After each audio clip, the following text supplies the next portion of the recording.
बंधुओं, ईर्ष्या व्यक्ति के जीवन को नष्ट कर देती है।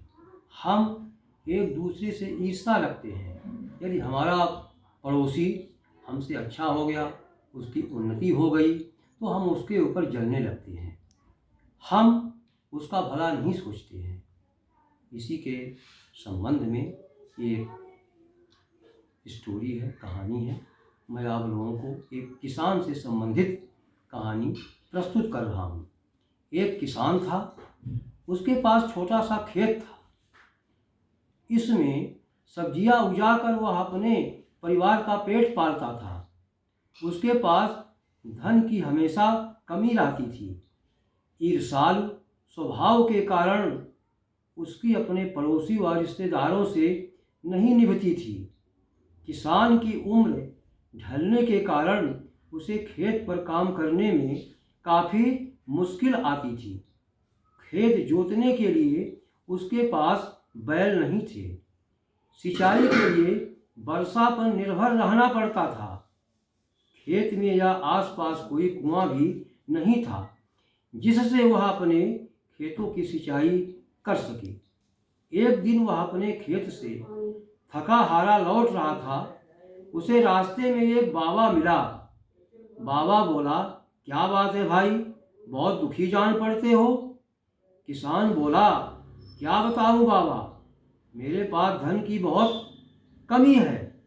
मेरे पास एक बैल होता तो मैं खेत की जुताई, बुआई और सिंचाई का सारा काम आराम से कर लेता।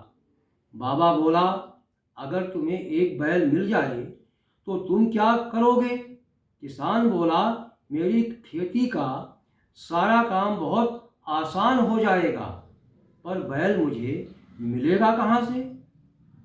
मैं आज ही तुम्हें एक बैल दे देता हूँ। बाबा बोला, यह बैल घर ले जाओ और घर जाकर अपने पड़ोसी को मेरे पास भेज देना।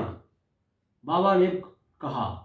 किसान बोला, आप मुझे बैल दे देंगे, यह जानकर मुझे बहुत खुशी हुई, परंतु आप मेरे पड़ोसी से क्यों मिलना चाहते हैं? बाबा बोला, अपने पड़ोसी से कहना कि वह मेरे पास आकर 2 बैल ले जाए। बाबा की बात सुनकर किसान को क्रोध आने लगा। वह ईर्ष्या के कारण जल भून कर रह गया। वह बोला, आप नहीं जानते कि मेरे पड़ोसी के पास सब कुछ है। यदि आप मेरे पड़ोसी को 2 बैल देना चाहते हैं तो मुझे एक बैल भी नहीं चाहिए। बाबा ने बैल को अपनी ओर खींच लिया और कहा, तुम ईर्ष्या ना करते तो अब तक शायद सबसे ज़्यादा सुखी धनी इंसान बन जाते। बंधुओं, ईर्ष्या व्यक्ति की उन्नति में बाधक है। हमें किसी से ईर्ष्या नहीं करना चाहिए। हमें उसकी उन्नति पर खुशी होना चाहिए, चाहे हमारा वो पड़ोसी हो, चाहे रिश्तेदार हो, चाहे भाई हो। यदि आपको यह वीडियो पसंद आया हो तो लाइक करिएगा, सब्सक्राइब करिएगा और अपना कमेंट जरूर लिखिएगा। जय हिंद, जय भारत।